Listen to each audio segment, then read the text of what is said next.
Assalamualaikum warahmatullahi wabarakatuh. Kembali lagi bersama sahabat Febi.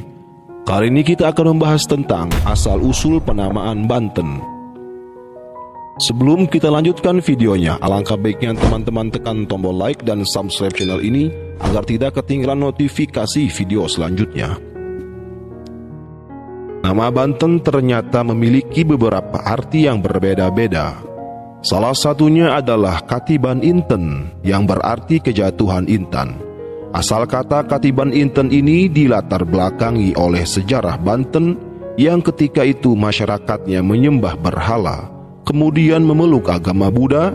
Setelah Islam masuk ke Banten, masyarakat mulai mengenal dan memeluk agama Islam.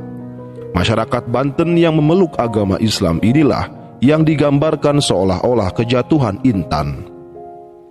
Namun kisah lain tentang asal kata Banten adalah Sang Hyang Batara Guru Jampang melakukan perjalanan dari timur ke barat. Kemudian sampai ke suatu tempat yang bernama Surosoan. Saat tiba di Surosoan, Batara Guru Jampang duduk di atas batu yang kemudian dinamakan Watu Gilang.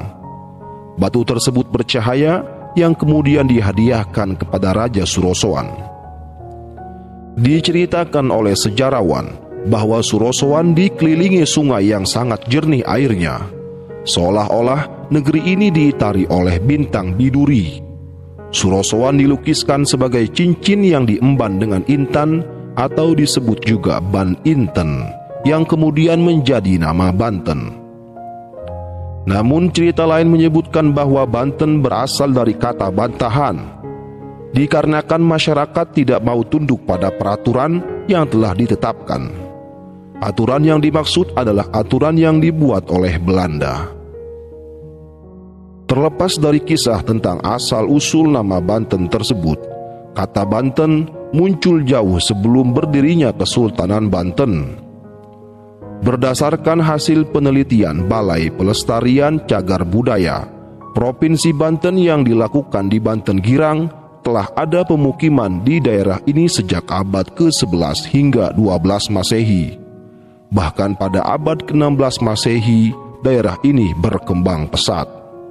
Perkembangan pemukiman di Banten Girang meluas ke arah Serang dan ke arah pantai. Banten Girang adalah satu tempat yang oleh para peneliti kepurbakalaan diyakini sebagai pusat pemerintahan kerajaan bercorak Hindu-Buddha sebelum berdirinya Kesultanan Banten. Dan sejarawan Banten menyebutkan bahwa Banten Girang kemudian ditaklukkan oleh pasukan Islam yang berasal dari Demak dan Cirebon. Setelah penaklukan tersebut, berdirilah Kesultanan Banten dan pusat pemerintahan berpindah ke daerah utara di pesisir pantai Teluk Banten, yang sekarang dikenal sebagai Banten Lama. Daerah pesisir tersebut kemudian menjadi Kesultanan Banten yang didirikan oleh Sunan Gunung Jati. Kesultanan ini semula menguasai hampir seluruh bekas kerajaan Sunda di Jawa Barat. Namun Sunda Kelapa atau Batavia direbut oleh Belanda, sedangkan Cirebon dan Parahyangan direbut oleh Mataram. Daerah Kesultanan Banten kemudian diubah menjadi keresidenan oleh Belanda. Itulah cerita singkat tentang asal-usul nama Banten. Kurang dan lebihnya saya mohon maaf. Wabillahi taufiq wal hidayah. Wassalamualaikum warahmatullahi wabarakatuh.